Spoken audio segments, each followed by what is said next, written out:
Subscribe and like for more global updates.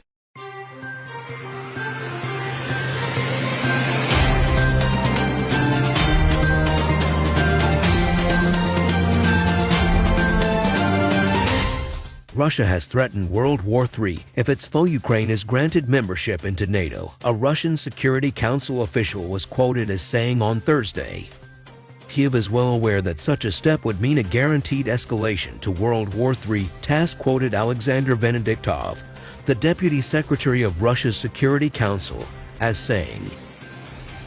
Venediktov, who is deputy to Security Council Secretary Nikolai Patrushev, Putin's powerful ally, said he felt Ukraine's application was propaganda as the West understood the consequences of Ukrainian membership of NATO.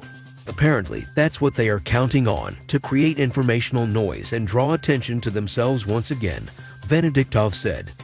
We must remember, a nuclear conflict will affect absolutely the whole world, not only Russia and the collective West, but every country on this planet, Venediktov said. The consequences would be disastrous for all mankind.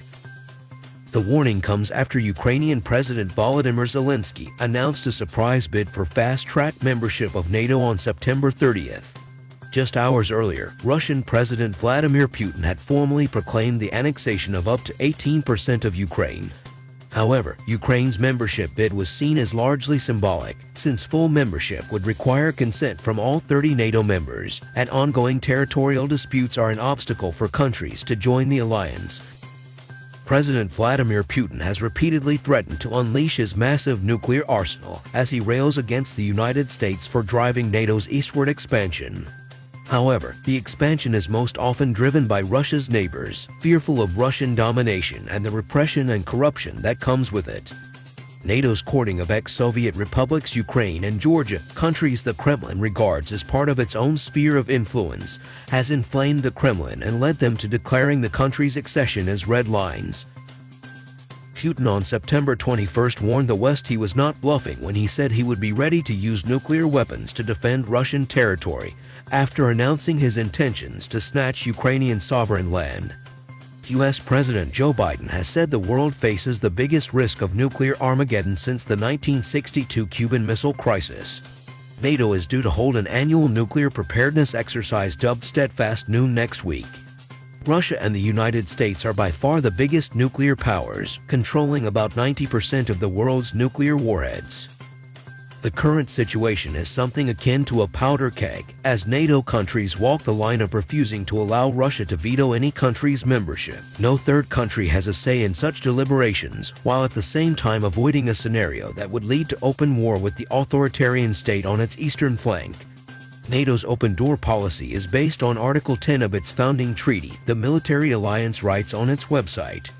Any decision to invite a country to join the alliance is taken by the North Atlantic Council on the basis of consensus among all allies. No third country has a say in such deliberations. On the other hand, the Kremlin is well aware that, thanks to the low-intensity conflict it stoked in the Donbas region since after 2014, Ukraine would not be able to meet the requirements to join the alliance.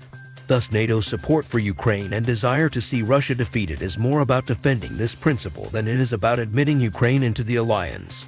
Ukraine first established linked with the alliance back 20 years ago in 2002 with a NATO-Ukraine action plan. In April 2005, Ukraine entered into the Intensified Dialogue Program with NATO.